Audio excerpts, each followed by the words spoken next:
자, 그러면 지금 받은 거 33페이지.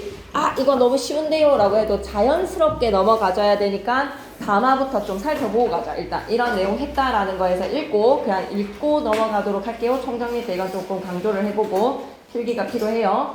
기본적으로 둘 이상의 발화, 사람이 입 밖으로 뱉은 이 발화, 음성언어지. 발화, 음성언어나 문장의 문자 언어로서 어떤 표현이 이루어졌을 때 맥락 속에서 연속되어 이루어지는 말의 단위가 담화 되겠습니다. 하나의 발화나 문장으로 담화가 이루어질 수도 있습니다. 아! 어머나! 이런 감탄사로도 어서와요. 하나의 발화나 문장으로도 얼마든지 담화는 성립이 가능하다. 담화에 대한 정의를 좀 기록해 주셔야 되겠다.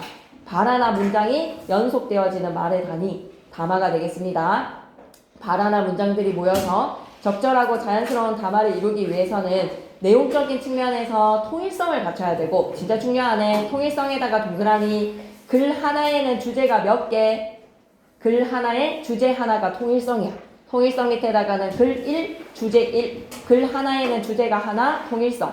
형식적인 측면에서는 접속어나 지시어를 통해서 긴밀하게 문장과 문장, 문단과 문단이 응집되어야 해. 형식적으로는 응집성에도 동그라미도 좀 표시해 주시고, 그래서 옆에 통일성이랑 응집성은 꼭 아셔야 되는 필수 개념입니다. 한 번만 더 짚고 넘어가자. 담화의 통일성이라고 하면, 통일성이란 다시 밑줄 긋고 갈까? 담화를 이루는 발화, 발화 밑줄, 문장 밑줄, 하나의 주제에다가 밑줄. 담화의 응집성은 문장들의 지시표현, 이그저라든지 대용표현, 대신해주는 대용표현 이러해서 저러해서, 그리고 접속어 세 가지를 좀 기억하셔야 되거든요. 지시표현, 대용표현, 접속표현 세 가지를 통해서 문장과 문장, 문단과 문단이 긴밀하게 연결되는 성질, 긴밀하게 연결에다가 밑줄 끄시고요. 응집성 되겠습니다. 그럼 직접 봐라, 간접 봐라 살펴볼게요. 문장이 나타내는 표면적인 의미와 밑줄 끄자. 표면적인 의미에다가 밑줄, 의도가 일치하는 발화에다가 밑줄. 의도가 일치하면 직접 발화가 되겠다. 의도가 일치하면 직접 발화. 그래서 지금 시간이 몇 시니? 라고 민준이한테 말하면 직접 발화가 아니야. 시간이 궁금한 게 아니라 지각을 한 상황에 대해서 지적을 하고 싶은 것이기 때문에 말의 형식적인 측면에서의 표면적 의미와 의도가 일치할 때 직접 발화가 되고요. 일치하지 않으면 간접 발화입니다. 예를 들어 볼게요. 청자에게 어떤 행동을 요청하기 위해서 명령문을 발화한 경우는 직접 발화다. 창문 닫아 라고 하면 직접 발화. 근데 너무 춥지 않니? 라고 하면 창문을 닫으라는 말을 요청하는 것을 간접적으로 전달할 때, 같은 요청을 평서문으로 혹은 의무문으로 너무 춥지 않니? 라는 추워라 라는 거에서 의무문이나 평서문으로 발화를 하면 간접 발화가 되겠습니다. 창문 좀 닫아와 바람이 들어와서 춥다. 두 가지의 경우를 기억해 주시고 나온다면 하나 정도 나올 수도 있을 것 같습니다. 3번으로 가시죠. 언어적 맥락과 비언어적 맥락인데 3번에는 크게 별표 하나 쳐주시고요. 얘는 좀 핵으로 꼭 알아놓으셔야 되는 개념입니다. 담화에서 맥락은 맥락에 동그라미 치시고 화자 번호 1, 청자 번호 2, 담화 맥락의 구성 요소 첫 번째 화자, 두 번째 청자. 이 화자와 청자를 둘러싸고 존재하며 발화를 표현하고 발화의 의미를 이해하는 데 결정적인 역할을 한다. 그 맥락이 크게 언어적 맥락과 비언어적 맥락으로 나뉘어지는데, 언어적 맥락은 담화 내에서 어떤 발화를 둘러싸고 있는 앞뒤의 발화가 언어적 맥락이야. 언어적인 흐름. 비언어적인 맥락을 기억해야 돼. 비언어적 맥락에다가 변호 하나 쳐주시고요. 맥락의 비언어적 맥락의 구성 요소 화자, 청자, 상황 맥락, 사회문화적 맥락, 이 네 가지를 기억해야 돼. 그래서 상황 맥락에다 번호 3, 사회문화적 맥락에다 번호 4, 비언어적 맥락을 둘러싸고 있는 구성 요소 네 가지라고 물어보면 화자, 청자, 상황 맥락, 사회문화적 맥락. 그러면 상황 맥락과 사회문화적 맥락 정의 갑니다. 담화의 수용이나 생산활동에 직접적으로 개입하는 맥락이 바로 상황의 맥락이다. 시간과 공간이라고 생각하면 돼. 밑줄 긋자. 시간과 공간에다가 밑줄. 환경의 구성 요소가 상황 맥락. 식가에서 식사 어떠셨어요? 라고 하면 상황 맥락을 고려를 했을 때 밥을 먹을 때 치아가 불편하지 않았냐? 라는 의미를 전달하는 것이고, 카운터에서 식사 어떠셨어요? 라고 한다면 공간적, 시간적 맥락을 고려를 했을 때 오늘 우리 가게에서 너에게 차려준 음식이 어땠는지, 서비스가 어땠는지를 물어보는 거잖아. 그런 맥락을 이해하시면 되겠습니다. 사회문화적 맥락 갈게요. 담화의 수용이나 생산활동에 간접적으로 개입하는 맥락으로 국가 및 권력기관, 제도, 역사적, 사회적 상황, 이데올로기, 가치, 신념 같은 것들. 그래서 북한 사람들이 일 없습니다 라고 하면 진짜 일이 없다라는 것이 아니라 괜찮다라는 이 거절의 의사를 나타내는 거잖아. 그런 문화적인 거의 차이가 사회문화적 맥락이라고 생각하시면 됩니다. 34페이지 가시죠. 이제부터 시작하자. 그렇다고 33을 안 읽고 34로 바로 갈 수는 없었어. 그래서 33의 내용이 중요하지 않은 건 아니니까 잘 기억해 주시고 국어사의 시대 구분은 하실 수 있어야 돼요. 어디 지금 시험 범위에서 세 파트인데 아마 이병철 쌤이 일주일에 한 번씩 들어오는 이 수업으로 쌤 생각에는 중세 국어까지는 무조건 들어갈 것 같고 근대 국어는 하실지 안 하실지는 잘 모를 것 같아요. 지켜봐야 될 것 같은데 고대, 중세, 근대 시간 구분을 잘 하셔야 됩니다. 국어는 시간의 흐름에 따라서 변화를 합니다. 밑줄 긋자. 시대 변화에다가 밑줄 긋으시고 크고 작은 변화. 세종대왕이 한글을 창제하고 난 이후에 15세기의 국어와 21세기 여러분이 사용하고 있는 국어의 모습을 생각해보면 급변했던 국어의 모습이 변화가 확 두드러진단 말이야. 그렇게 크고 작은 변화를 겪으면서 지금 발전하고 있는 중이야. 이걸 우리는 언어의 모순성, 역사성이라고 얘기를 합니다. 이러한 국어의 변화의 밑줄 한번 꺼주시고 옆에다 뭐라고 적고 가자. 언어의 역사성. 근데 필기 보면 쌤이 더 강조해야 되는 거 어떻게 시험 출제하실 거 예상되거든. 그래서 서동요 본문을 다 하셨다라고 하니까 이제 그런 것들을 쌤한테 좀 입에 물어서 쌤한테로 좀 전달해 주세요. 국어의 변화의 측면이 왜냐면 1학년 때 국어사를 안 했기 때문에 더 어떻게 나올지에 대해서 여러분이 방향을 못 잡을 수가 있단 말이야. 그러니까 그걸 되게 잘 쌤하고 호흡을 맞춰야 돼. 표기에다 번호 1. 이게 지금 예시가 표기의 변화인지 의문의 변화인지 어휘의 변화인지 문법에서의 변화인지도 물어보는 문제가 나옵니다. 다시 한 번 더. 표기상의 변화, 표기에다가 번호 1, 측면을 나눠야 돼. 의문에다가 번호 2, 그리고 문법에다가 번호 3, 그리고 어휘의 번호 4. 변화의 측면을 나눌 수 있어야 됩니다. 표기적 측면에서의 변화인지, 의문의 측면인지, 문법의 측면인지, 어휘적 측면에서의 변화인지, 어떤 측면의 변화인지를 여러분이 변화 양상을 설명하실 수 있어야 돼요. 표기, 의문, 문법, 어휘 이렇게 네 가지 측면, 여러 층위를 이루면서 변화되고 있습니다. 국어사의 시대 구분은 고대 국어에다가 네모박스, 중세 국어에다가 네모박스, 근대 국어에다가 네모박스. 기본적으로 어디 시대 구분을 할 수 있어야 돼. 고대 국어는 그러면 언제까지? 딱 10세기 이전까지의 국어를 고대 국어라고 생각해줘. 10세기 이전까지. 고려 건국 이전이라고 생각하면 돼. 통일신라 시대까지. 한글 있었다 없었다? 없었다. 그래서 고대 국어는 당연히 문명이 발달한 중국의 한자를 빌려와서 차자 표기 방식을 사용할 수밖에 없었어. 차자가 무슨 차자? 빌릴 차자입니다. 빌린 표기의 한자로 문자 생활을 할 수밖에 없었던 시기 고대 국어입니다. 예. 그래서 고대 국어에서는 고유명사 표기, 사람 이름을 표기하는 데 있어서 음차 방식, 훈차 방식 들었던 것 같지? 수업 시간에 한 사람의 이름을 음차로도 표기 가능하고 훈차로도 표기 가능해 라고 설명하셨던 거 머릿속에 좀 남아있는 것 같아? 들은 것 같아? 그 방식을 표기하는 고유명사 방식 하나랑 그리고 향찰이라는 표기 체계로 우리 문장 전체를 적을 수가 있었어. 향찰 표기 방식 둘. 이게 시험에 나올 거예요. 고대 국어에서는 시험 범위에서 돼지꼬리 뿅 해서 적어 놓으셔도 됩니다. 고대 국어에서 여러분 머릿속에는 뭐가 남아있어야 된다? 고유명사 표기 방식. 고대 국어의 돼지꼬리 뿅, 고유명사 표기 방식, 그리고 하나 더 향찰 표기 방식. 두 가지를 기억할 수 있어야 돼. 오케이. 그 다음에 이제 중세 국어는 표기, 의문, 문법, 어휘적 측면으로 쫙 설명이 나올 거야. 이런 여러 가지의 네 가지의 측면으로 표기 방식은 어떠했는지, 문법 체계는 어떠했는지, 의문은 어떠했는지, 어휘는 어떠했는지 설명이 되어야 되는데 시대적인 구분에서 들어가 보면 10세기부터 16세기까지야. 근데 한글이 언제 창제되었지? 1443년에 창제가 되어서 46년에 반포가 됐어. 쓰이기 시작한 건 46년에 15세기야. 15세기에 창제되어서 그러면 10세기부터 16세기가 중세국어면 한글이 없었던 10세기부터 15세기까지는 어차피 문자가 없었으니까 문헌이 기록되어서 남아서 전해지지도 않으니 시험 범위가 아니야. 10세기부터 15세기까지는 시험 범위가 아니야. 낼 게 없어. 그러면 우리는 한글 창제 이후에 15세기랑 16세기가 시험 범위인 거야. 중세국어에서는 뭐만 기억하면 된다? 중세국어 고려 건국 이후부터 밑에다가는 10세기부터 해서 16세기 말까지야. 근데 한글이 창제된 이후니까 우리의 시험 범위는 15세기, 16세기. 그러면 한글 창제 직후의 모습의 15세기에서 100년이 지난 16세기에 무엇이 달라졌는지가 시험 문제로 나오는 거야. 15세기에서 16세기 100년 동안 뭐가 달라졌게? 이게 중세국어 안에서의 문제.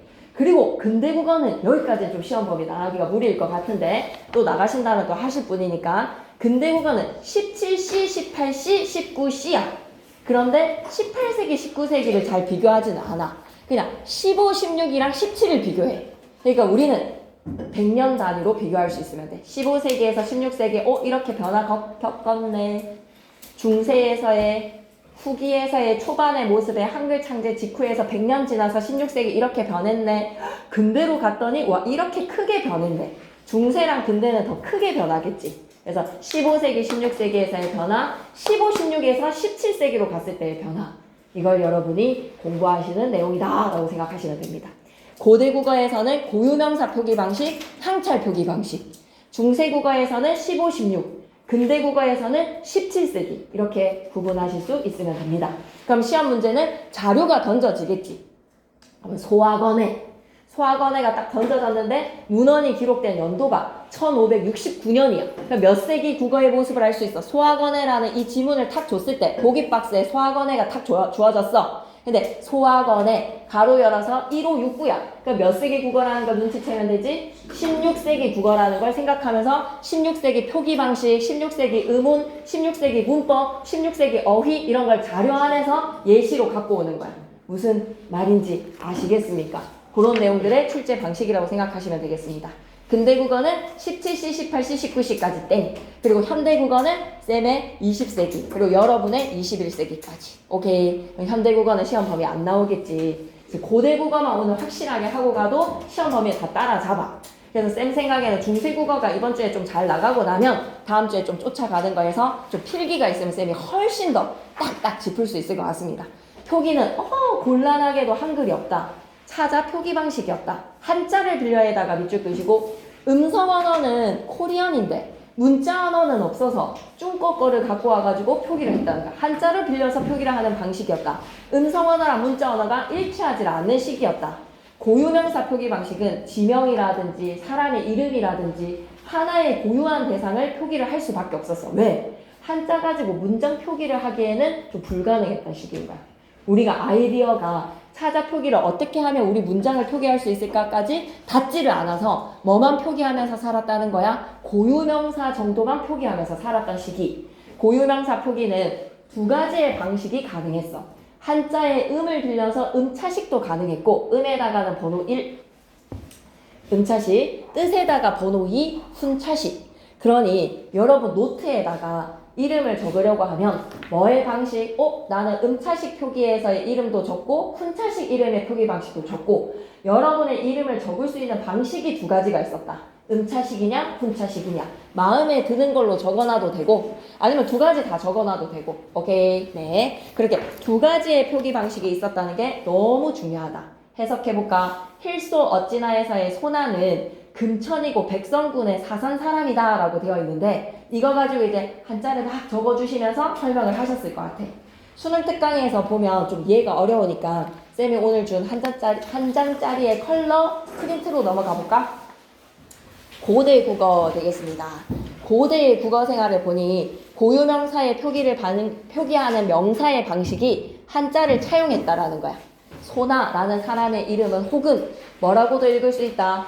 금천인데 세금의 내천자에서 소나나 세네나 이름이 좀 유사한 거야. 소나라는 사람 혹은 세네라고 이름을 적는 방식 음차로 읽으면 금천이라고 지금 읽는데 그 사람은 백성군의 사사이냐 사산 사람이다. 이거 뒤에 거 필요해 안 해? 안 해. 근데 이 사람의 이름을 적는 방식이 hil소 어찌나의 방식 하나 세금의 내천자 방식 둘, 이 방식 두 가지로 이름을 적었다는 것만 쏙 뽑아오면 돼. 밑에 설명으로 내려가 볼게. 소나 또는 금천이라고 한다. 백성군의 사산 사람이다. 라는 삼국사기의 표기, 고유명사의 표기입니다. 그러면 방부장 표시 보이셔요? 좀 작지만 한번 읽어볼게. 소나가 신라 장수 사람이었던 거야.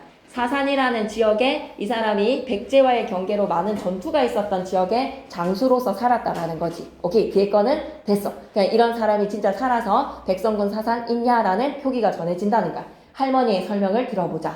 첫 번째 방식에 소나라는 이 장수의 이름을 적어줄 때 어떻게 적는 방식? 첫 번째, 힐소의 어찌나라는 한자로 적어주면 힐소의 소에다가 동그라미 한번 쳐주세요. 어찌나에서의 나에다가 동그라미 한번 쳐주세요. 우리 규라미의 규자는 무슨 규자야? 한자에서 규자. 설규? 소규? 서오규? 서오규자. 람자는?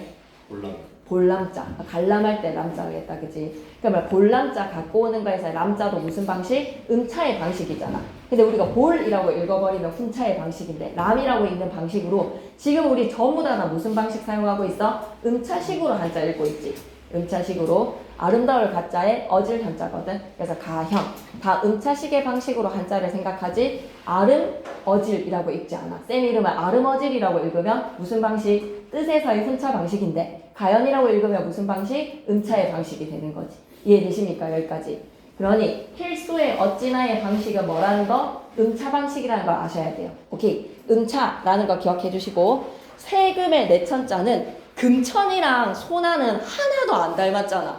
연관성이 아무것도 없잖아. 근데 얘 세금자에서의 세에다가 동그라미, 내천자의 내에다가 동그라미, 소나랑 세나랑 소나 세나 좀 비슷하지 않았겠나? 지금 우리가 세네라고 읽는 방식이 고대 국어에서는 10세기 이전의 사람들에게는 어떻게 읽었을 수도 있다. 소나라고 읽었을 수도 있는 거잖아. 시간의 흐름에 따라서 세네라고 바뀌어지는 거에서. 그래서 세금에서의 세에다가 동그라미, 내천자에서의 내에다가 동그라미.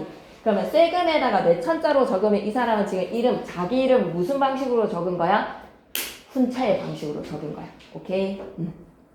힐소의 어찌나로 적으면 너 지금 노트에다가 국어 공책에다가는 너 음차 방식으로 적었네. 근데 수학 노트에다가는 세금자에다가 내천자로 적으면 훈차 방식으로 이름 적었네. 이름 적는 방식이 두 가지였다라는 거 꼭 기억하시면 되겠습니다.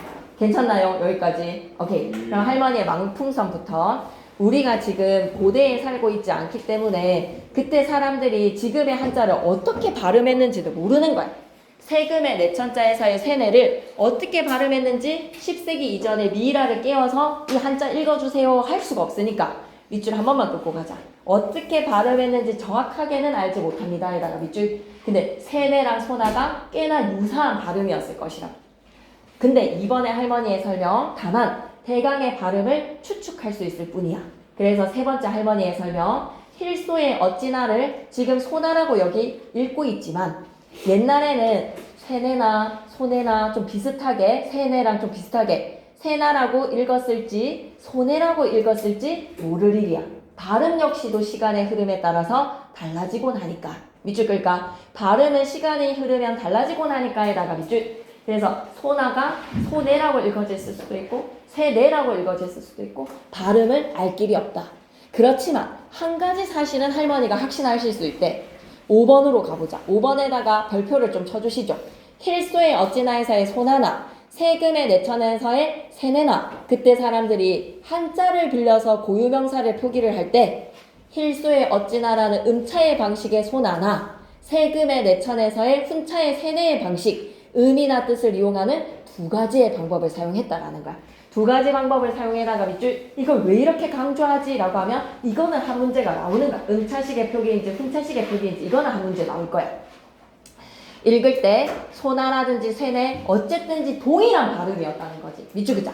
똑같이 읽었다에다가 밑줄 이 한자 두 가지를 어떻게 읽었다는 거야? 똑같이 읽었다라는 거야. 그래서 힐소 어찌나 세네 그러다가 점차 한자를 읽는 방식이 뭐가 사라져버린 거야? 훈차로 읽었던 방식이 사라진 거야. 훈차로 읽는 방식이 사라지니 이제 오늘날 이 한자는 우리가 뭐라고 읽고 있다? 금천이라고 읽는다라는 거야. 오케이. 그래서 소나라는 사람은 자기 이름 소나가 갑자기 뭐가 된 거야? 금천이 돼버린 거야. 대전이라는 지역명을 한번 생각해봐봐. 대전은 대전이 아니었어. 무슨 순우리말로 이름 지명이 뭐였을까? 한, 밭. 그래서 크다라는 뜻에서의 한에서의 한대자에 밭전자로 한밭 표기 방식이 원래는 뭐였다? 대전의 고유명사의 지명의 표기 방식이 음차였던가요? 훈차였던가요? 훈차로 한밭 했던 거야. 대전이라고 하는, 우리는 이걸 적어놓고 대전이라고 읽지 않았어. 10세기 이전의 사람들은 뭐라고 읽었던 거야? 한밭하고 읽던 훈차식의 방식이 사라져버렸어. 그래서 대전 어구레오 이름이 뭘로 바뀌어져 버렸다? 대전이 된 거야. 한밭이 대전이 되었다라고 생각하시면 돼요. 아름어질이었던 거야. 아름어질 했는데 훈차에 쓰는 방식이 사라져서 내 이름이 뭐가 됐다라고 생각해도 돼? 가연이가 됐다라는 거지. 오케이? 이해되시나요? 네. 그래서 문제는 나올 거야. 음차식의 표기 방식과 훈차식의 표기 방식 두 가지로 고유명사는 표기할 수 있었다. 계속 킵고 한번 해볼게요. 그러다가 점차 금천이라는 한자 음으로 읽는 방식이 그냥 자리를 잡은 거야.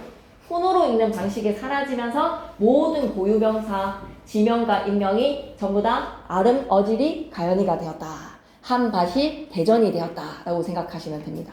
거의 지명들은 다 이런 방식으로 한자의 지명으로 탄생이 되었습니다. 순우리말의 이름이 사라지고요.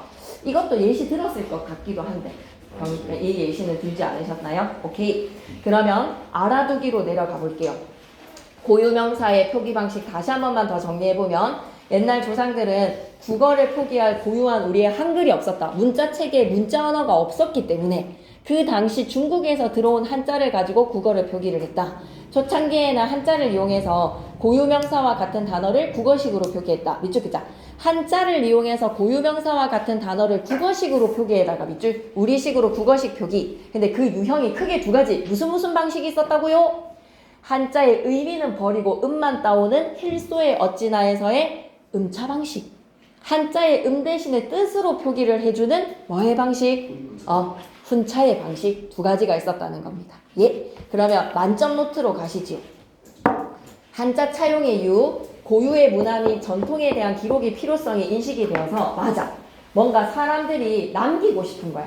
문자가 없으니까 그림도 그리고 여러 가지의 방식으로 막 기록을 남기려고 하는 방식에서 한자를 가져와서 표기를 하자. 필요성 인식입니다. 기록의 필요성에다가 밑줄 끄시고 그렇지 않니? 운동 일지 같은 거 남기고 싶지 않니? 국가 체계 정비 및 통치의 수단 밑줄 끄자. 국가 체계 정비에다가 밑줄 끄시고 아니 사람들이 지명을 찾아가야 될 거 아니야. 한밭이 여기가 한밭입니까? 라고 하면 한밭이라고 적어놔야지 목적지에 제대로 도착했군 하고 사람들이 짐을 부릴 거 아니야. 찾아가기 위한 국가 정비 체제에 사람 이름이 누군지도 알아야지. 이름표를 만들어줘야지. 문 열어놔도 돼요. 그리고 두 번째 방식에서는 뭐로 기억해줘야 되겠다? 통치 수단이 되는 거야. 문자가 있어야지 백성들을 다룰 수가 있는 거야. 통치의 수단으로서 한자를 빌려왔다. 한자 차용의 방법 별표되어 있잖아요. 중요합니다. 동일 인물이나 동일 지명은 두 가지의 방식으로 음독과 훈독의 두 가지의 방식으로 똑같이 발음을 했을 것이다.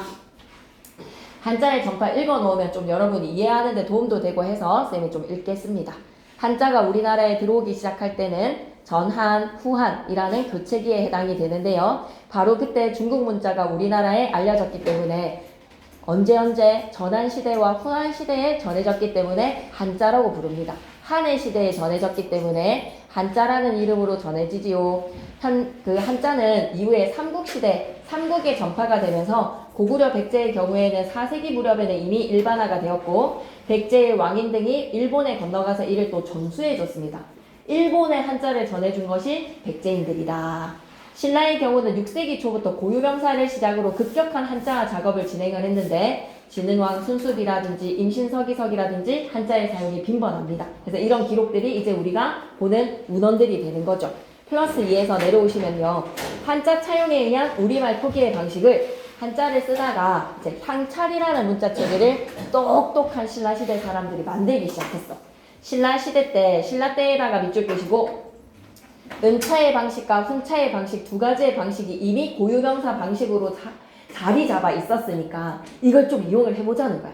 음과 뜻을 빌려에다가 밑줄 끄시고 그래서 위에다가는 돼지꼬리뿅 형식 형태소라고 좀 적어줘. 조사나 어미가 신라시대 때에도 우리 음성 언어에는 발달되어 있었겠지. 다른 국어와는 다른 나라 언어와는 다른 우리말의 특징 뭐다? 조사나 어미. 조사를 통해서 뜻을 더할 수도 있고 자리를 나타낼 수도 있고 동사랑 형용사가 뒤에 꼬리를 달리하면서 활용이 가능하면서 시제도 드러내지 피동과 사동의 의미도 드러낼 수 있지 높임 표현도 가능하지 그런 문법 요소들이 어미에 담겨 있단 말이야. 그래서 우리의 국어의 음성 언어의 특징 조사나 어미라는 요소를 한자의 음으로 기록을 하고 위에다가는 형식 형태소라고 적으셨습니까? 조사나 어미. 그러면 뜻은 나머지의 명사, 대명사, 수사, 동사, 형용사의 어간 실질 형태소라고 적을게. 뜻, 돼지꼬리 뿅, 실질 형태소. 형식 형태소랑 실질 형태소를 구분을 해서 우리말 문장 전체를 표기할 수 있는 시도가 시작된 거야. 신라시대 때. 중요한 건 뭐다? 우리말 어순에다가 밑줄, 우리말 어순에 따라서 표기를 해서 또 더 중요한 건 뭐다? 국어 문장 전체에다가 밑줄, 국어 문장 전체 표기를 할 수 있었어. 특히 향가의 표기에 쓴 것을 이릅니다. 향가의 표기에 쓰는 표기의 방식을 향찰이라고 합니다. 향찰 가지고 뭐를 기록했다? 향가 25수. 그 중에서 사구체 서동요를 통해서 우리가 향가의 표기 방식을 확인할 수가 있어. 향찰의 표기 방식을 확인해보자. 그래서 한문이나 한자 어구에 의존하지 않고 우리 국어 문장, 우리 어순에 맞게끔 적었다라는 거야. 그래서 서나 공주님은 맛동방을 밤몰래 안고 간대요 라는 그 노래를 향찰로 표기해서 전해지더라. 이두라는 방식은요. 한문을 우리말 어순으로 바꾸어서 우리말 어순에다가 밑줄 쌤 그럼 이거는 향찰이랑 동일하네요 라고 하면 예 맞습니다. 우리말 어순으로 바꾸어에다가 밑줄 끄시고 일부 형식 형태소나 부사 등의 한자를 차용하는 표기법입니다. 근데 이두는 시험에 나온다 안 나온다? 안 나옵니다. 그래서 이두에다가 X. 3번의 구결은요. 조사 부분에 토를 달았어요. 한문의 이해를 돕기 위해서 구절줄 중간중간에 토를 달아서 우리말로 읽는 찾아 표기법으로 한문 원문을 그대로 둔 채 문법 형태소만을 한자를 차용해서 기록하였다. 밑줄 끄자. 문법 형태소만을 한자로 차용해다가 밑줄 끄시고 다 됐지? 그럼 옆에 문제 일부러 답을 좀 달아놨으니까 한번 좀 풀어봐봐. 이걸 좀 안 풀기에는 좀 아깝거든요, 문제. 특히 4번 문제에다가 별표 3개. 이병철 쌤이 이걸 갖고 오셔가지고 이런 형식으로 내시는 거 충분히 가능합니다. 그리고 2번에다가도 크게 별표 하나 치시고. 학습활동 4가지도 꼭 정독해 주셨으면 좋겠어요. 같이 할까? 아니면 각자 하고 쌤이 나중에 더 포인트 되는 내용을 정리를 하는 게 낫겠지. 그지? 13페이지 꼭 풀어봐야 돼. 알았지? 너무 아까워서 쌤이 여러분이 고민할 거리를 빼앗는 느낌이라서 꼭 고민을 한번 해보셔야 되거든요. 2번과 4번이 시험 문제의 유형이라고 생각해 주시고 학습활동의 내용 박스 4개 꼭 읽으셔야 됩니다. 다음번에 한 번 더 정리할 때 할게요. 이번에는 총정리가 필요하거든요. 문법에서 너무 중요한 내용들이 많아서 그때 할 테니 넘어가 봐봐. 14페이지. 그러면 다시 수능 특강으로 와서 쌤이 한 말을 이제 이해를 했으면 수능 특강의 내용도 좀 이해가 될 거야. 한번 가보자. 힐소 어찌나 회사의 소나 이 사람의 이름에 쇠네 백성군 사사 있냐 라고 했을 때 힐소 어찌나는 이제 음차라는 거 끄덕끄덕 돼지지. 그리고 세금의 내천자는 세네라는 훈차의 방식이라는 거 괜찮지. 그런데 소나 세네가 각기 다른 인명을 나타내는 게 절대 아니라는 거야.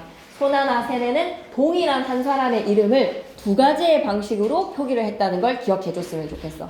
괜찮지? 음을 이용한 방식과 뜻을 이용한 방식. 그리고 이번에 여기에서 많이 안 하셨을 것 같거든.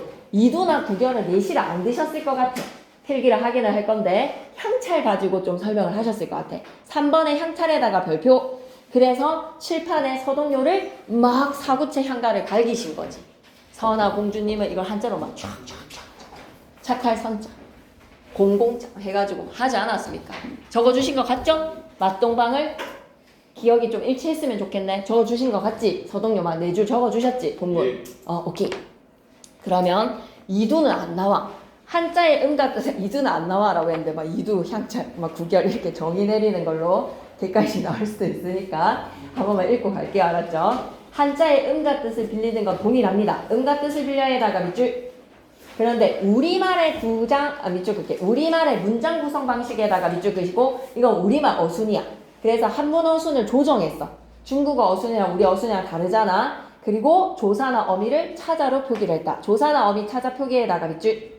구결은 한문을 읽을 때 의미를 파악하기 쉽게 하려고 토를 달았다라고 생각하면 돼. 조사 어미의 문법 요소를 토를 달았다라는 건데 솔직히 이두랑 구결은 자료도 없어요. 그래서 시험에 내시기에는 그 습관이 이두 구결이 뭔지 정도만 알아놓으셨으면 좋겠습니다. 그럼 3번에다가 향찰의 별표 3개, 고유명사 표기 방식, 향찰만 제대로 하면 돼. 한자의 음과 뜻을 빌렸는데 다시 한 번만 적고 가자. 밑에다가는 형식 형태소, 뜻 밑에다가 한 번만 더 적고 가자. 실질 형태소. 그런데 형식 형태소랑 실질 형태소로 우리 문장 전체를 다 표기할 수 있었다는 거야. 우리말 문장 전체에다가 밑줄 끄시고 향가 표기에 사용이 되었습니다. 우리말 어순으로 배열하여서 우리말 문장을 전면적으로 기록한 표기체계다. 괜찮습니까? 예. 그러면 여기에서 이제 멈추고 어휘로 넘어가신 게 아니라 전체적으로 쫙 서동요를 살펴보시면서 향찰 표기 방식을 깊이 파신 거예요, 지금. 여러분이 서동요를 적어주셨다라는 것만 들었다 해도 그렇다 해도 이건 하셨어, 분명히. 그래서 우리는 칼라 프린트 14페이지로 갈 거야. 그러면 얘들아, 고유명사 표기 두 번째, 영동군이랑 길동군 이 얘기 하신 것 같아, 안 하신 것 같아? 이거 고유명사 표기 두 번째 사례로 길동군, 영동군 이야기 하신 것 같습니까? 안 하신 것 같습니까? 기억이 안 나시죠? 맞죠? 그러면 이거는 조금 한 번만 편하게 들어보세요. 힐소랑 어찌나는 수능 특강에 있어서 무조건 내는데 영동군, 길동군은 교과서에 있어. 그래서 쌤이 힐소 어찌나 가지고 문제 내셔도 되는데 영동군 가지고 이해를 완전히 했는지 적용하는 응용 문제로 내실 수도 있을 것 같거든. 들어본 것 같지는 않지 지금. 길동군, 영동군은 좀 처음 들은 것 같지? 오케이. 그럼 이해만 좀 하고 가자. 이게 교과서에는 나와. 그래서 한번 해볼게. 지금 방식 음차, 훈차 두 가지 방식. 아직 향찰 안 들어갑니다. 고유명사 표기입니다. 얘들아, 영동군 이름 여기 영동 위에 올라가면 영동 나오지? 그죠? 충북 영동의 원래 지명이 뭐였던가? 대전의 원래 지명이 뭐였게? 라고 하면 한밭이었던가? 대전은.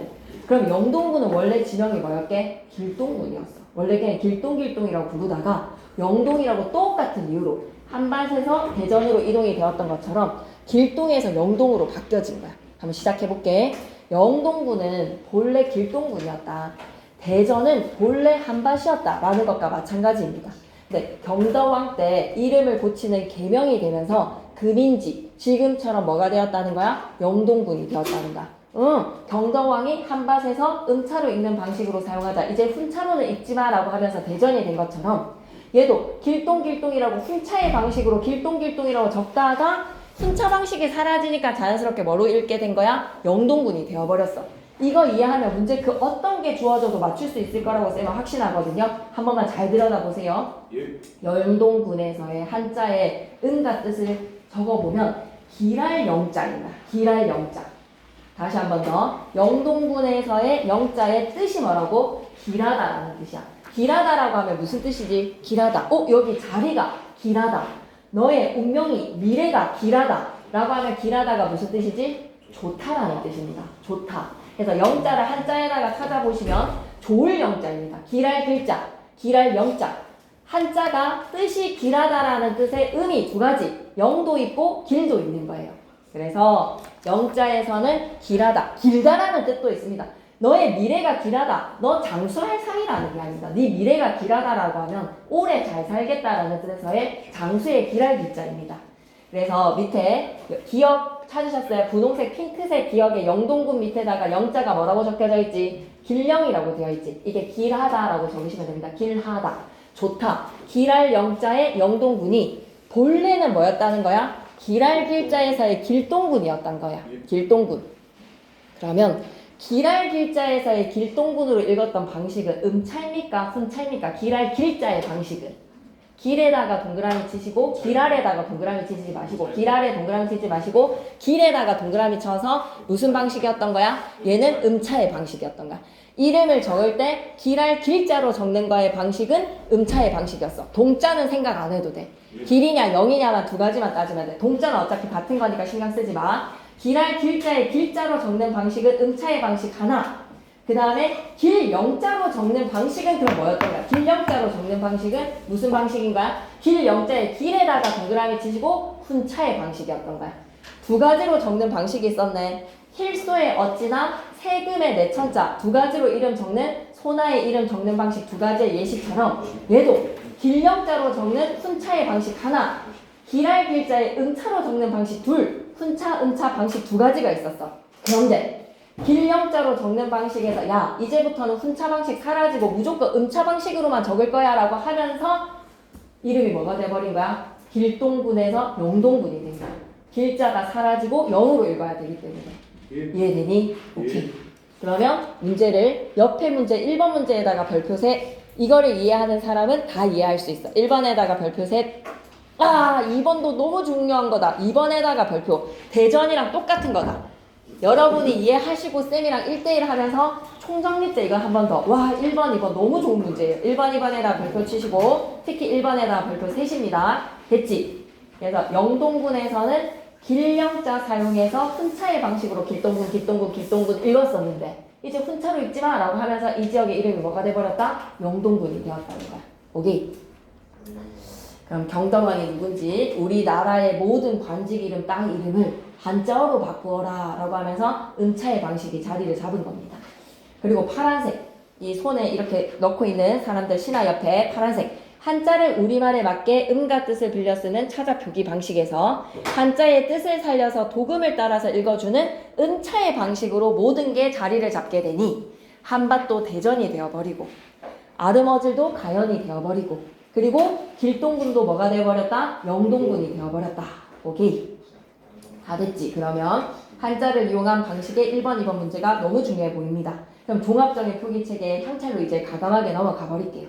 종합적인 표기체계 옆에서 한번 보시지? 이것만 알면 내신 끝에서의 서동요 이야기 좀 나오고 한자의 음과 뜻을 이용한 향찰 표기 방식의 문제 4번, 5번이라고 막 던져져 있는데 이제 본문 내용으로 가봐봐. 너무 글씨가 작다 그지? 예. 그래도 지금 일단은 이거 가지고 한번 해보자. 향찰 표기 방식에서의 조사나 어미와 같은 형식 형태소는 뭐로 표기하고? 음차. 그 외에서의 동사, 형용사의 어감 부분이라든지 명사라든지 대명사라든지 수사라든지 부사라든지 관형사라든지 뜻을 가지고 있는 실제 형태소는 뭐로 표기하고? 훈차. 그걸 생각해봐봐. 그러면 선화공주님이라고 했을 선화공주님이라는 거에서의 이 명사는 그냥 막 쓰는 거야. 명사는 막 쓰는 거니까 시험에 잘 안 나와. 그러면 선화공주님이라고 했을 때 착할 선자에 그 다음에 화자는 무슨 화자야? 변화할 화자지 그지? 될 화자다 그지? 그리고 긴 공자에다가 님주자에다가 님주자지. 그러면 선화공주님 파란색으로 동그라미 되어 있는 거에서 선화공주까지는 다 무슨 방식? 음차의 방식인가? 쌤 이건 왜 음이에요? 라고 따질 필요가 없어. 선화공주 그런데 님주자가 두 번일 때 한 번은 음차 한 번은 훈차라는 거는 좀 외워야 돼. 이걸 좀 적어주셨을 것 같거든. 필기가 무진장 궁금하네.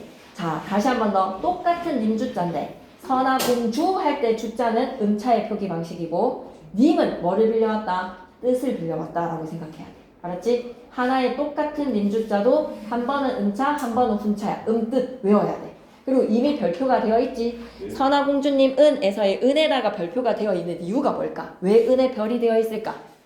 향찰식 표기 방식의 특징을 알 수 있는 사례니까 은은 시험에 나올 거야. 왜 별이 되어 있지? 한번 생각해보자. 왜 은이 중요한지 생각해보자. 선화공주님 은 했을 때 은이 품사가 뭐야? 선화공주님에서의 은은 조사야. 조사는 형식 형태소야, 실주 형태소야?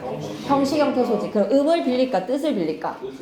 음을 빌릴까, 뜻을 빌릴까? 다시 생각해. 형식 형태소니까 음을 빌렸어. 그럼 음을 빌린 거에서 빌렸어, 안 빌렸어?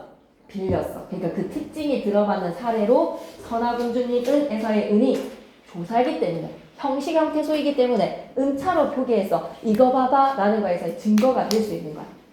조사니까 형식 형태소라서 음차식의 표기 방식으로 향찰의 표기 방식의 규칙을 지켰네 라는 사례로 보여줄 수 있는 거야.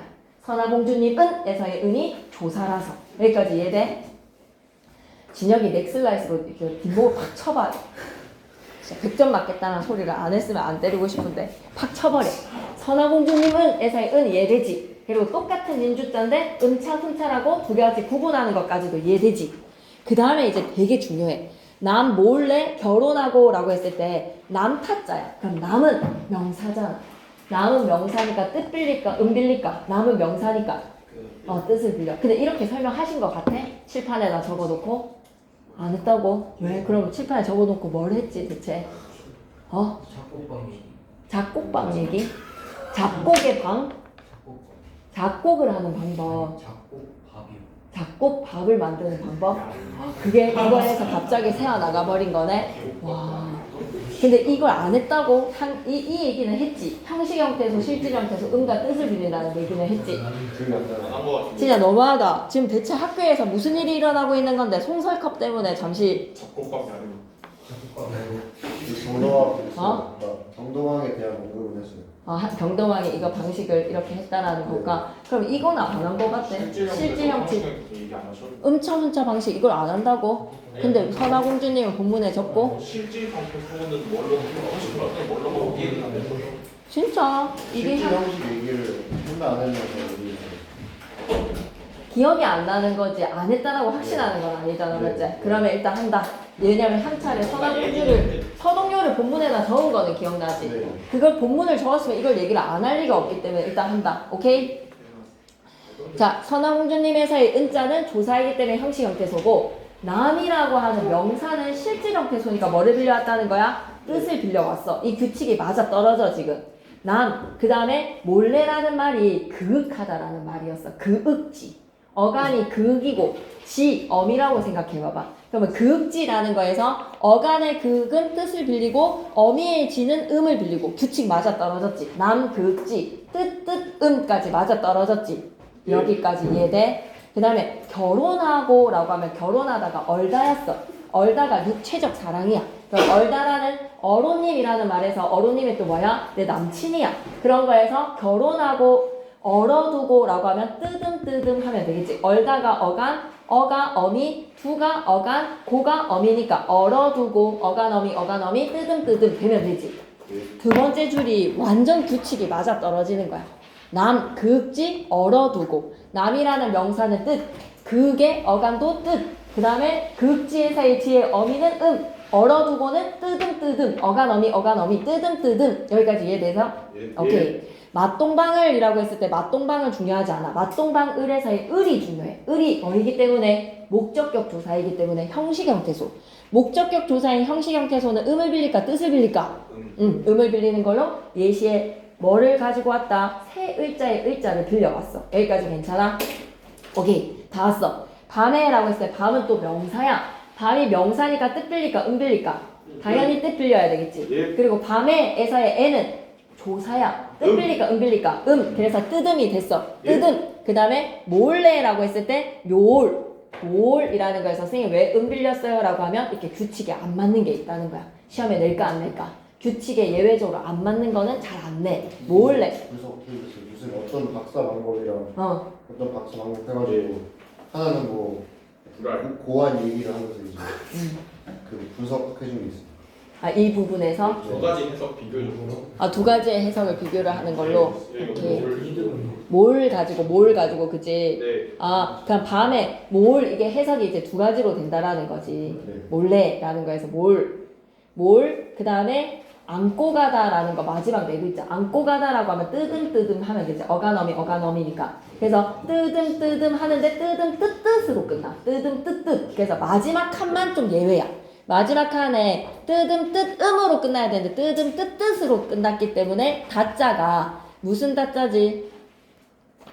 여자가 가지고 올 게 아니라 뜻으로 다여자를 가지고 온 거야. 다여자. 그래서 뜨듬뜨뜻으로 끝난다는 거를 명심하시면 되겠습니다. 근데 필기 보고 쌤이 더 가지고 올게요. 뜨듬뜨뜻으로 같을 여자에서의 같다에 다를 가져와 버렸다. 좋았어. 그러면 일단 알아두기로 내려갈게. 오케이. 향찰 연습하기 옆에 이런 거 가지고 시험 문제 낼 수도 있거든. 돌을 던지다 라는 거에서 이 표기를 보고 여러분이 읽을 수가 있어야 돼. 돌이니까 명사지, 을은 조사지, 그 다음에 던지다 같은 거에서 던질 투자 사용한 거거든요. 그래서 던지에다가 다는 어미, 산이 높고 꽃이 예쁘다 이런 거 주어지면 여러분이 단답형으로 한 문제를 내실 수도 있을 것 같아. 향찰 연습하기 그 옆에 있는 거 삼수는 집에 가다라고 하면 삼수는 음을 가지고 올까 뜻을 가지고 올까? 삼수는 석삼자에다가 물숫자로 가지고 는자는 또 은의 은자 가지고 오지. 그 다음에 집에 가다 이런 거 표기.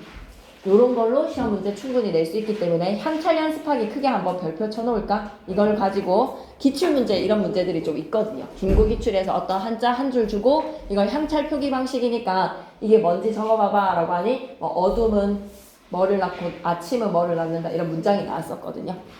연습 한번 해보기로 하고 나중에 알아두기로 한번 가겠습니다. 고구려 백제 신라가 중앙집권 체계를 갖추기 시작할 무렵부터 국가적 차원에서 한자어를 사용하는 양이 급격히 증가를 하며 이렇게 한자어의 세력이 확대가 된 원동력으로 첫째, 그 당시에 선진 문명을 대표하는 문자가 한자였다. 둘째, 선진 문명을 접한 집권층이 한자를 정치적인 도구로 받아들였다. 현대에 들어서도 한자어는 여전히 많이 쓰이고 있고요. 현재 우리 지명은 한자어로 된 것이 고유어가 되어 있는 것보다 훨씬 많습니다. 서구 문화와 접촉하는 기회가 많아지면서 영어와 같은 서구 외래어가 많이 유입되어서 쓰이고 있고요. 요즘을 들어서는 고유어로 된 옛 지명을 살려 쓰자는 주장과 함께 서구 외래어 사용을 지향하자는 주장이 점차 늘고 있습니다. 꼭 필요한 경우가 아니라면 한자어나 외래어는 무분별하게 남용하지 말고 우리말을 잘 지키자. 향찰에 대한 정의 한번 밑줄 긋고 갈게요. 밑줄 한번 긋고 가겠습니다.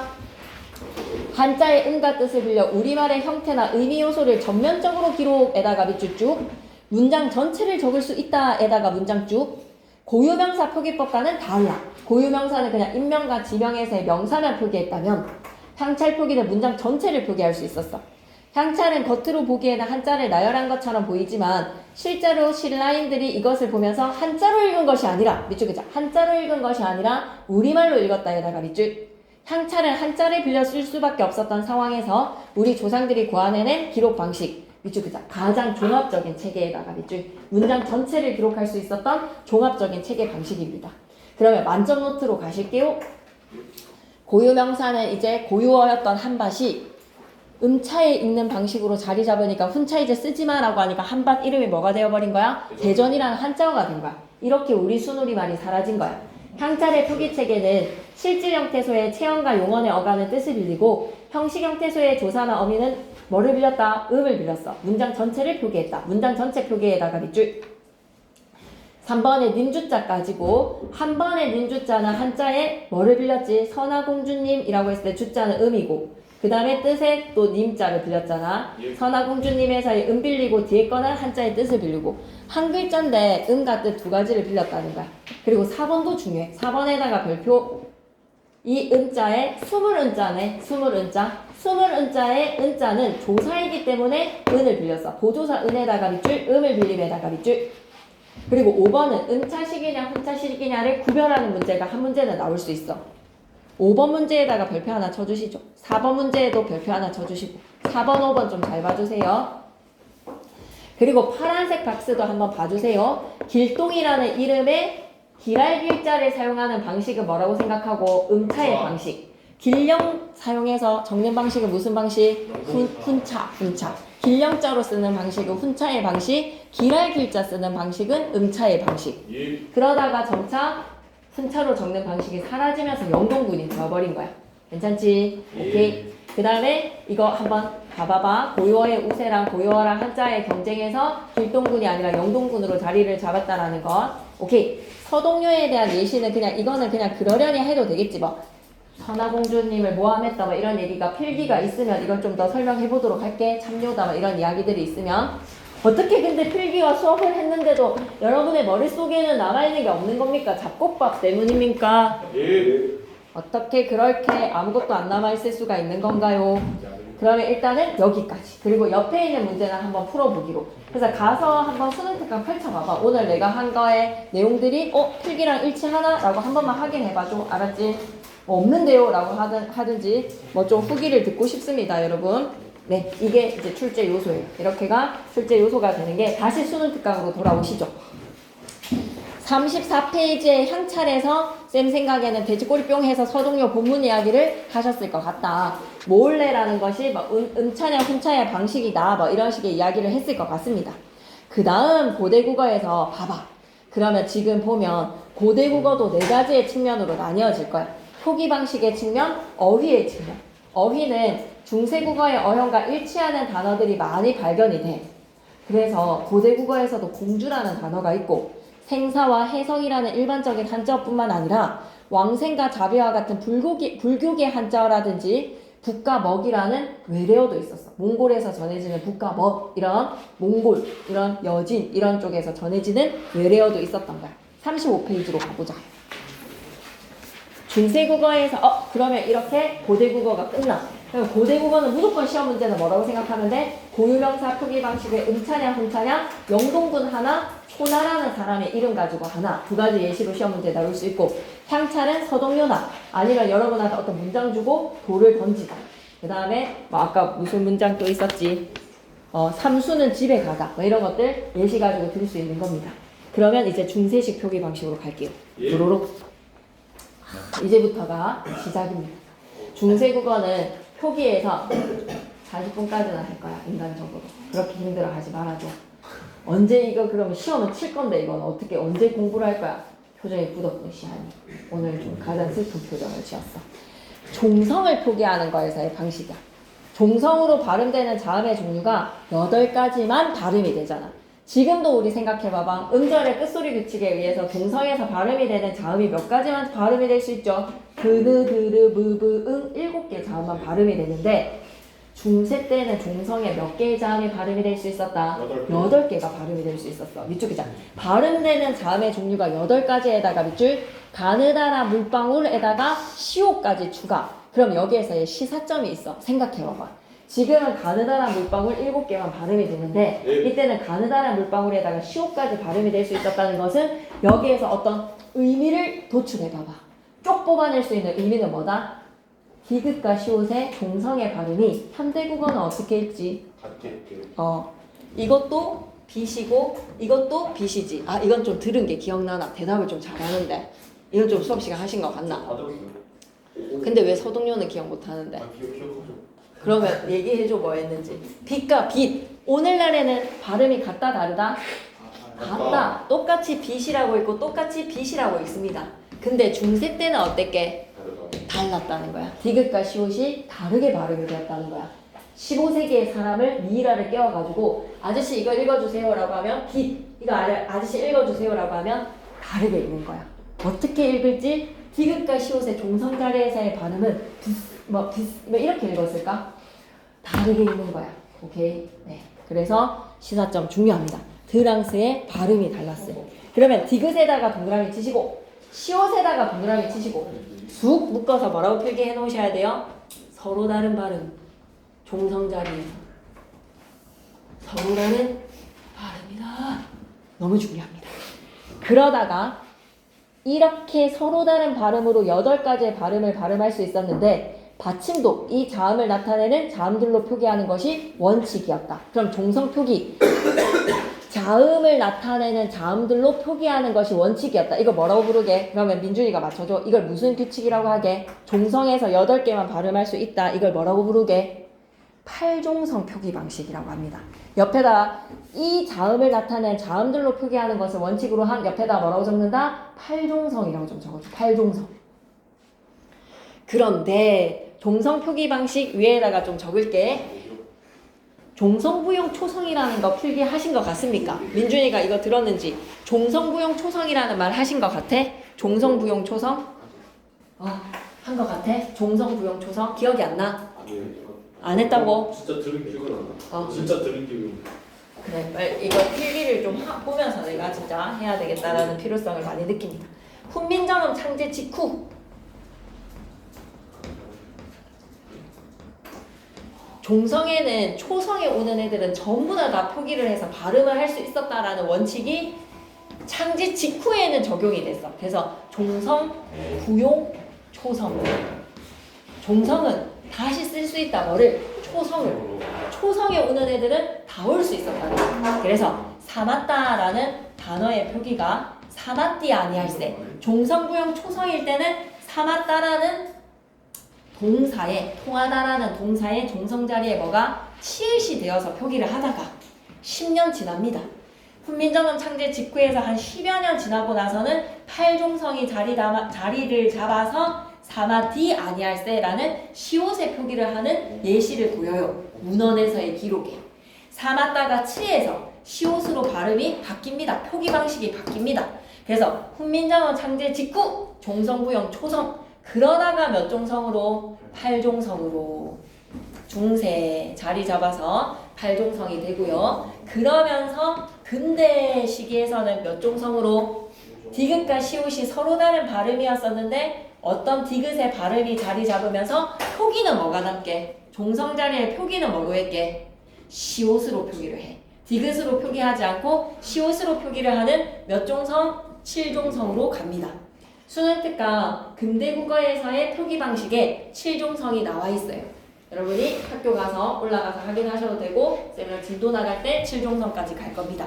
훈민정음 창제 직후에는 어땠다? 사마띠처럼 치읓이 올 수 있었는데 10여 년 지나면서 야 우리가 발음이 치읓이 되지 않는데 발음되는 애들의 자음만 표기하자라고 해서 가느다라 물방울 시옷의 시옷. 그러니 8종성의 디귿과 시옷의 종성 자리에 발음을 달랐다 하나 기억해 두시고 발음이 같아지면서 근대국어의 7종성이 자리 잡을 때 누구는 사라진다. 발음은 디귿이지만 표기는 시옷으로 한다.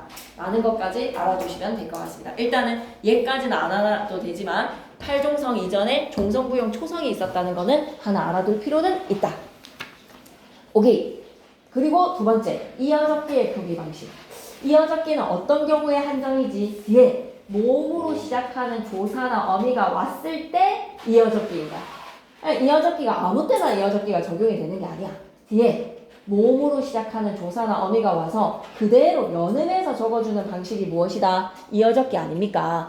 기본 형태를 밝혀 적지 않고 소리나는 대로, 밑줄이자 소리나는 대로에다가 밑줄 원칙적으로 받침이 있는 체언이나 용언의 어간에 뒤에 뭐가 오면 물결 표시 갈까? 모음으로 시작하는 조사나 어미에다가 물결 표시, 모음으로 시작하는 조사나 어미가 왔을 때 종성에 있었던 자음이 그대로 연음, 받침의 종성을 다음자의 초성으로 옮겨서 적어주는 방식이 바로 뭐다? 이어적기입니다. 눈이 손을 높아. 이어적기가 대세였다. 중세 때는 이어적기를 주로 사용하였다라고 생각하시면 되지. 그래서 이어적기의 방식과 종성의 표기 방식까지 그리고 의문에서의 변화 봐봐. 세 가지의 측면으로 나와 있지. 36페이지로 넘어가 볼까? 36페이지에서 그 전에 넘어가기 전 35페이지에서의 표기, 두 번째에서의 의문의 특징, 세 번째에서의 문법의 조사 사용, 의문문 사용, 객체 높임의 사용 이렇게 세 가지의 측면으로 나뉘어지잖아. 근데 쌤은 4번을 뭐를 추가시킬 수 있다? 어휘를 추가시킬 수도 있는 거야.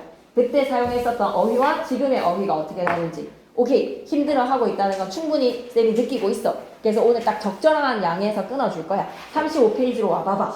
그러면 의문에서 자음은 된소리가 등장하기 시작했어. 된소리에다가 밑줄 끄시고 예시, 이거 어떻게 읽을래? 예시. 초성 자리에 자음이 두 개가 왔어. 이걸 뭐라고 명한다라고 명칭을 가르쳐 주셨지? 그렇지. 습꿈이라고 시옷 기억에다가 동그라미 자음이 초성 자리에서 두 개가 올 수 있었어. 이걸 어두, 초성을 어두라고 하자. 어두에 자음이 두 개 이상의 복수로 올 수 있다. 군을 이룬다라고 해서 어두자음군이야. 그런데 얘를 습꿈이라고 읽었을까? 꿈이라고 읽었을까? 뭐라고 읽었을 것 같아? 얘 어두자음군에서 시옷계 어두자음군은 된소리로 읽으라라는 표시였어. 표시이기 때문에 얘는 음가가 있는 애야 없는 애야? 없는 애야. 그래서 얘를 뭐라고 읽었다는 거야? 꿈이라고 읽었어. 습꿈이라는 시옷은 음가가 없는 의문이야. 그래서 얘를 꿈이라고 읽었어. 또 두 번째 예시. 얘 뭐라고 읽었을까? 습다리야. 뭐라고 읽었다고? 시옷계가 시작이 되는 시옷계 어두자음군은 시옷계는 된소리 표시야. 그래서 뭐라고 읽자? 딸이라고 읽는 거야. 시옷계는 된소리 표시야. 뭐라고 읽자? 뿔이라고 읽어야 되는 거야. 그런데 옆에 예시 하나 적어줘. 뭐라고 읽었게? 쌀이라고 읽었을까? 뿌쌀이라고 읽었을까? 뿌쌀이라고 읽었어. 어두자음군에서 시옷이 아니면 음가가 있는 의문이야. 의문이기 때문에 어떻게 읽었다? 뿌쌀이야. 그렇기 때문에 그 흔적으로 쌀이 아니라 중세 때 뿌쌀이었기 때문에 이거 설명하셨어? 어떻게 알아? 예, 설명하셨어? 예. 그래? 그러면 좀 중요해 이거는. 얘를 좁쌀, 햅쌀, 맵쌀이라고 읽는 이유가 뭐다? 쌀은 뿌쌀이었기 때문이야. 어두자음군에서의 비읍이 음가가 있었던 옛 쌀의 발음, 표기, 풋살이었습니다 라는 걸 기억해야 돼. 찹쌀, 햅쌀, 족쌀 무조건 없었던 비읍이 왜 들어옵니까? 라고 하면 쌀이 풋살이었거든 이라는 걸로 꼭 기억해 놓으셔야 해요. 풋살이었다. 예시 하나만 추가시켜 놓을까? 그러면 오케이. 여기에 뿔 옆에다가 적어놓자. 뿔. 그리고 두 번째, 브드랑 브스그 같은 어주자음군이 존재한다라고 하면 얘네들은 음가가 있었다는 거야. 다시 여기다가 예시 적을 거야. 꿀에다가. 그러면 얘는 뿌스꿀이라고 읽었으니까 어떻게 읽으면 돼? 이거는 뿌뜨라고 읽겠네. 뜻은 비읍이 음가가 있는 거니까 뿌뜨겠네. 그리고 뿌쌀이었겠네. 여기에 뿌쌀 적었으면 더 좋았을 텐데. 그 다음 꿀은 발음 어떻게 할래? 꿀은 발음 어떻게 할래? 어떻게 읽지? 뿌꿀이라고 읽었어. 뿌꿀.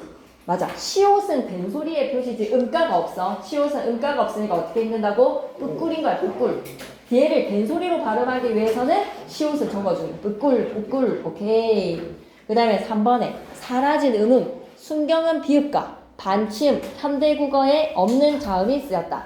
순경은 비읍은 훈민정음 창제의 28글자에 들어가게 안 들어가게? 세종대왕이 만드신 자음 17자, 모음 11자에 들어가게 안 들어가게? 안 들어가. 그러면 얘는 들어가게 안 들어가게? 얘 들어가요. 아 이런 거 들어가 안 들어가? 이거 안 들어간다고 생각할 수 있지. 왜? 두 개의 자음이니까. 그럼 이것도 안 들어가는 거에서 얘도 뭐냐면 연서자라고 해서 세로로 나란히 비읍과 이응을 합쳐 적은 거야. 이해되시지? 세로로 이어 적기가 아니라 이어 쓰기의 연서자. 이거는 나중에 뒤에 프린트에 다 담겨있으니까 한 번만 들어줘. 그냥 적진 않아도 돼. 순경은 비읍이 훈민정음 창제의 28자의 자음과 모음에 들어가지 않는다는 거는 좀 알고 가자. 순경은 비읍이라고 하는 연서자, 그리고 이거는 병서자라고 해. 연서랑 병서라는 가로로 쓰기, 세로로 이어쓰기라는 두 가지의 글자를 합친 방식이라는 걸 좀 기억해줘. 이런 것처럼 말이야. 오랑 아를 합쳐서 와라고 적는 것처럼. 그러면 이제 계속 반침, 현대국어에 없었던 자음이 쓰였다. 섭을, 가을이라고 했을 때 이거 뭐 첫 번째 음절에 아래하는 아, 두 번째 음절에 아래하는 으로 바뀌었다. 반침은 소시문자가 되어서 가을이 되었다. 이런 거 얘기하셨을 것 같은데. 예. 맞지? 아래아가 첫 음절에서는 아고 두 번째 음절에서는 으로 바뀌었다. 이런 얘기 하셨지? 오케이. 오늘 했나요? 오케이. 그럼 일단 모음 얘기하고 쌤이 설명할게요. 7개의 단모음. 아, 이건 외워야 돼. 중세 때의 단모음은 몇 개였다? 아래아, 으, 이, 아, 오, 어, 우. 단모음은 7개야. 거기에 이중모음인데, 지금 오늘날에는 단모음인데 중세 때는 이중모음이네요 라고 하는 여러분이 동그라미 치고 싶은 모음에 동그라미 쳐보자. 지금 우리는 단모음인데 중세 때는 이중모음이었네요 라고 알아보는 거 누구 동그라미 쳐야 되지? 아이의 에, 그 다음에 왜, 그 다음에 또 어이의 에, 그리고 위. 그렇지. 니네의 기회 없어, 응 엄마 눈도 없어 해. 우리 7개 단모음에서 뭐까지? 에, 왜, 예, 위가 우리는 지금 이중모음이 아니라 단모음입니다. 그런데 중세 때는 이중모음이었다는 거 기억해 주시고 모음 조화에다가 별표색. 좀 목숨처럼 지켰던 규칙이야. 아래야, 아, 오 얘네들은 전부 다 양성이고 으랑 어랑 우랑 의랑 애랑 위랑 여랑 유랑 원은 음성이고 이는 중성이라서 체언의 조사 결합할 때나 용언의 어간대의 어미 결합될 때 양성인이 음성인이 겁나 따져서 그 규칙을 지켰다라는 거야. 예를 들어서 수박이라고 하면 자음으로 끝났지. 그럼 우리는 수박을 먹다야 수박을 먹다야? 수박을. 이건 한국인이라면 의식하지 않고 조사가 을을 사용하지. 근데 배을 먹다야 배를 먹다야? 배를. 근데 외국인 같은 경우에는 이거 규칙을 좀 공부를 하지 않을까? 한국어 강사 선생님께서 여러분 국어의 말에서는 의문론적 형태가 존재를 해서 앞에 말의 자음과 모음의 환경에 따라 목적격 조사 두 가지를 결합할 수 있습니다. 자음으로 끝날 때는 을을 붙이시고요. 모음으로 끝날 때는 르를 붙이세요. 이거 외국인 같은 경우에는 되게 의식적으로 외워서 알고 있는 내용이지 않을까? 그 규칙을. 근데 이 규칙이 중세 때는 한 가지가 더 붙어 있었다는 거야. 를 뿐만 아니라 뭐도 있고 날도 있고 을 뿐만 아니라 뭐도 있다? 알도 있었다는 거야. 그럼 너를 사랑해 라고 했을 때 너 뒤에는 모음으로 끝났으니까 르이고 그 다음에 모음에서의 음성이니까 뭐를 붙이고 르이지. 그러면 나를 사랑해줘 라고 하면 나 뒤에는 뭐가 왔다? 랄이 왔다는 거야. 그러면 수박 뒤에는 뭐가 와야 된다는 거야? 알이 왔어. 그리고 무슨 적기 하니까? 이어 적기 하니까 수박알이라고 크기가 되었겠지. 이해되시나요? 이게 엄청 까다롭게 지켰어야 됐던 규칙이라는 거야. 양성은 양성끼리, 음성은 음성끼리 모음 조화가 많이 까다로운 조건이었다. 그러면 달, 자음으로 끝났으니까 목적격 조사에 알이 와서 달알. 막다가 양성이기 때문에 거기에서 은이 안 오고 뭐가 왔다는 거야? 안이 왔다는 거야. 오케이. 여기까지 일단은 가주면 되겠고, 성조 표기랑 띄어쓰기 같은 것도 일단은 놔두면 되겠고, 프린트가 하나만 더 나가야 되니까 이것만 좀 더 받고, 오늘 한 것까지만 딱 제대로 정리만 하고 헤어지도록 할게요. 그래, 국어의 역사, 국어사야. 그거 기본 고고, 우리 고고 문법 했었지. 근데 이거만큼은 진도 안 나갔었잖아. 그래서 쌤은 사실은 178페이지도 너무 하고 싶어. 근데 지금 상태를 보니까 178페이지를 해도 소기의 경읽기 될 것 같거든요.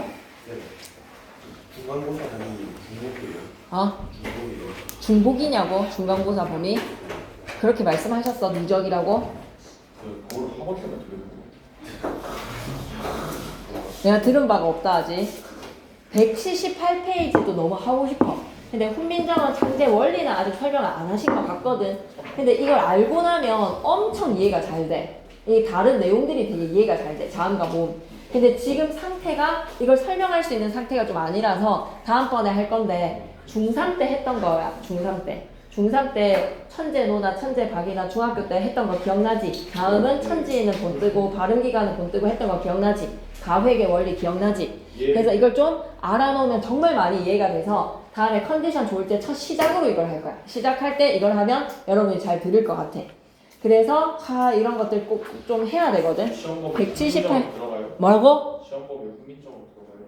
당연히 들어가지. 지금 하는 게 훈민정음이잖아. 중세국어에서. 지금 중세국어잖아 지금 이게. 오케이? 178, 179를 너무 하고 싶은데 지금 상태들이 들을 상태가 아니라서 안타깝게도 못하는 거야. 알았지? 이제 곧 할 거야. 182페이지를 가봐봐.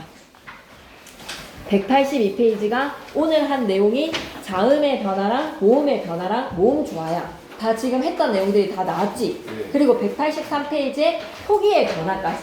여기까지가 지금 우리가 오늘 배운 내용이야. 그러면 그 183페이지에 밑에 있는 문법의 변화가 이제 여러분이 36페이지를 보면 나오는 내용이야. 36페이지부터 이제. 그러니 지금 이병철 쌤은 어디까지 나가신 거다? 183페이지 표기의 변화까지가 우리가 지금 진도를 뺀 거야. 수능 특강을. 그래서 일단 진지하게 했던 거 한 번 더 복습하고 헤어져야 돼. 182페이지로 가보자. 자음의 변화. 자음이 어떤 게 만들어졌는지 앞쪽을 설명을 해야 되는데 지금 상태들이 너무 의욕상실이라서 못하는 것이라 자음의 변화에 여린 히읗이 있었어. 여린 히읗은 훈민정음 28글자 안에 들어가게 안 들어가게? 여린 히읗은 들어가. 왜냐면 이응에다가 획을 하나 더 더한 가획자에서 여린 히읗이 들어가. 훈민정음 근데 장제 직후에 바로 사라져. 직후에 사라지기 시작에다가 밑줄 여린 히읗이 어떨 때 쓰였는지도 알아놓으면 좀 좋아. 동국정운식 한자음 표기 이제 진도 나가다가 이런 얘기가 나오면 쌤이 바로 따라잡을 테니까 오늘은 편안하게 들어. 동국정운식 표기 안 들어본 거 같지? 동국정운식 표기 한자음을 표기할 때 여린 히읗을 사용했어. 관형사형어미 리을 뒤에 여린 히읗을 사용을 했어. 이러다가 사라지는 거야. 여린 히읗. 그리고 반치음 이야기는 하셨어. 지금 보니까 가을 얘기를 하시면서 반치음 얘기 하신 게 딱 느껴지거든. 반치음에다가 별표 치시고 16세기부터 15세기 한글 창제 이후에 한 100년 지나면서 16세기부터 소멸하기 시작하다가 오늘날에는 아예 음가가 없는 단어의 가을이 가살이었던 거야. 가살이 가을이 되거나 아니면 종성 자리에 시옷이었던 애들이지. 너무 중요하다. 마삼, 마음이 된 겁니다. 어버지, 어버이가 된 겁니다. 한숨이 되었고요. 몸소가 되었다는 것과 그리고 하나, 예시 또 적고 가자. 동사랑 형용사가 활용이 될 때 불규칙 활용해서 시옷 불규칙 있지? 저서라 아니라 저라. 졌다 다하기 어가 오면 저라고 시옷 불규칙 하는 애들 있잖아. 전부 다 동성 자리에 반치음이었어. 바바바밤. 엄청 중요한 사실이야. 시옷 불규칙 하는 애들 있지? 있다 다하기 어에서 이서라가 아니라 이어라 있지? 이런 애들 전부 다 시옷 불규칙 하는 애들 원형을 찾아보면 얘네들 다 뭐였다? 짓다야. 근데 아까 종성부용 초성이었어? 팔종성이었어? 팔종성이지. 그러니 반치음이 올 수 없어서 뭘로 표기했던 거야? 시옷으로 표기를 한 거야. 반치음이 종성 자리에 올 수가 없으니 시옷으로 표기를 하다가 그냥 아예 시옷이 음가가 사라지는 반치음에서의 시옷 불규칙 활용하는 애들이 전부 다 중세국어 때 뭐였다? 종성 자리에 반치음을 가지고 있다. 그러니 경상도 사투리의 그 흔적으로 매매 젖으라 하는 거야. 저라가 아니라 경상도 사람들이 즈스라 하는 거에 즈스 그 발음이 뭐야? 반치음의 발음이야. 여러분이 알고 있는 시옷 불규칙 단어들은 전부 다 반치음이었다라고 생각하시면 됩니다. 이해되시나요? 여기까지? 오케이. 그리고 예디응은 음가가 달려있는 꼭지 달려있는 이 예디응은 훈민정음 28글자 안에 들어갈까 안 들어갈까? 들어가. 여린 히읗 반치음 예디응 전부 다 들어가. 근데 예디응은 가획자에게 아니게 가획자는 아니야. 돌놈의 이체자야. 그냥 꼭지가 달려있는 애는 이체자인데 이거는 좀 필기를 보면서 하셨으면 내가 더 많이 강조할게. 임진왜란 이후에 초성에는 쓰이지 않고 NG 종성 자리에 이응일 때 얘가 예디응으로 표기를 했던 거야. 오케이? 그리고 순경은 비읍은 28글자 아니야. 비읍과 이응이 세로로 이어쓰기가 된 거야. 그러다가 비읍 불규칙 활용하는 애들 전부 다 순경은 비읍이라고 생각하면 돼. 오랑 우로 바뀌거나 사라진 에다가 밑줄 끄시고 덥다닥에 어가 와서 아이고 더브라 아이고 추브라 할 때 순경은 비읍이 전부 다 뭐다? 비읍 불규칙 활용하는 단어들이라고 생각하시면 됩니다. 됐나요? 예. 그리고 2번을 되게 많이 강조를 하셨을 거야. 2번은 꽤 많이 중요한 내용이야. 2번에다가 별표 셋. 이건 좀 출제야. 반드시 나올 거야. 아래아가 첫 번째 단계 16세기 때 둘째 음절의 아래아부터 건드려지기 시작해. 둘째 음절의 아래아가 으로 바뀌고 18세기 근대로 들어서면서 첫 음절의 아래아가 아로 바뀌어. 그래서 마삼, 마음, 마 이렇게 바뀌는 단계 이해되나? 16세기에 반치음이 사라지고 두 번째 음절의 아래아가 으로 바뀌고 첫 번째 음절의 아래아가 아로 바뀌면서 마음이라는 단어가 지금 현대국어에 전해지는 겁니다. 괜찮나요? 그리고 이 말이 더 중요해. 18세기에 음가는 소멸이 되었어. 얘가 묘하게 아랑 으 사이에서의 아래아의 발음이거든. 이런 발음. 음가는 이미 18세기에 소멸을 했지만 19세기 문헌에도 아래아는 계속 쓰여. 아래아는 표기에서는 사라지지 않아. 그러다가 19세기 1933년 20세기 되어서 아래아를 안 쓰기 시작해. 아래아는 언제부터 안 썼다? 20세기까지는 썼다는 거야. 21세기에 쓰고 있는 사람도 있어. 참크래커. 참발음 할 때 참자. 아래아를 찍는 거는 지금도 쓰기는 써. 하지만 본격적으로 안 쓰기 시작한 게 20세기 되어서 안 썼다는 거야. 표기는 그럼 19세기에서도 꽤 많이 사용했어. 오케이. 음가는 아니지만 너무 중요합니다. 가을 가지고도 반치음 소실 16세기. 둘째 음절의 아래아 으로 바뀌는 거 16세기. 첫 번째 음절의 아래아가 18세기의 아로. 그러면서 오늘날 가을로 자리 잡는 거야. 괜찮나? 그렇다면 몸조화로 갈게. 어감이 밝고 깨끗한 느낌의 산뜻 양성. 어둠이 크고 무거운 거. 풍덩풍덩 돌을 던졌을 때 어떤 돌을 던졌을 것 같니? 풍덩풍덩이라고 하면 돌 크기가 어때? 엄청 크지? 콩닥콩닥 작은 돌이잖아. 그 느낌에서 오랑 어에서의 몸의 느낌을 조사나 어밍을 결합할 때 다 적용이 됐던 거야. 나 뒤에는 양성의 난에다가 동그라미, 나 뒤에서는 날에다가 동그라미, 관형격 조사 의도 애가 있었던 거야. 막다에다가는 아니가 오고 먹다에다가는 은이가 오는 거야. 괜찮습니까? 양성끼리 음성끼리 해서의 몸조화가 엄청 목숨처럼 잘 지켜졌지만 밑줄 그자 잘 지켜졌지만 근대 이후에 파괴되기 시작에다가 밑줄 이유가 뭐게? 이렇게 목숨처럼 잘 지켰던 이 규칙이 제2들의 성향이 강력하게 느껴지는 이 몸조화의 규칙 철저하게 따졌거든. 근데 왜 사라졌을까? 아래아. 맞아. 아래아가 한 놈이 16세기에서는 뭘로 바뀌고 으로 바뀌고 한 놈이 첫 음절의 아래아 18세기에서 아로 바뀌니까 한 놈이었던 아래아 양성이 두 번째 음절에서는 음성, 첫 번째 음절에서는 양성으로 바뀌니까 이거 뭐 규칙이 다 무너지기 시작하는 거야. 아래아의 변화로 몸조화가 물란해지기 시작합니다. 몸조화가 물란해지는 거에 원흉은 뭐였다? 아래아가 음성으로도 바뀌고 양성으로도 바뀌었기 때문에 지키기가 너무 혼란이 생긴 거야. 이해되시지요? 예. 그러면 여기까지 해놓으면 걱정은 없는데 필기가 엄청 중요할 것 같습니다. 필기를 보면서 지금 쌤이 한 얘기에서 뭐 겹치는 게 있어요? 수업 시간에 좀 들었다라고 생각되는 내용이 있어요? 네. 조금이죠. 네. 조금이에요. 꽤 많아요. 꽤 많아요. 그럼 그거를 이제 보면서 나가는 거에서 뒤에가 더 중요해요. 문법이 더 중요해요. 이제 중세국어에서의 문법에 객체 높임 삽잡잡 막 어미 나오고 이렇게 하면 되게 복잡할 내용들이 나오기 때문에 필기를 좀 잘 하셔야 됩니다. 이병철 쌤 수업 시간에 자는 사람 주리를 틀이라. 오케이. 필기 해보세요. 알았죠? 네. 쌤이 일요일 친구들한테도 필기 갖고 오라고 해서 확인해 놓을 테니까 반드시 필기 갖고 오셔요. 뿅.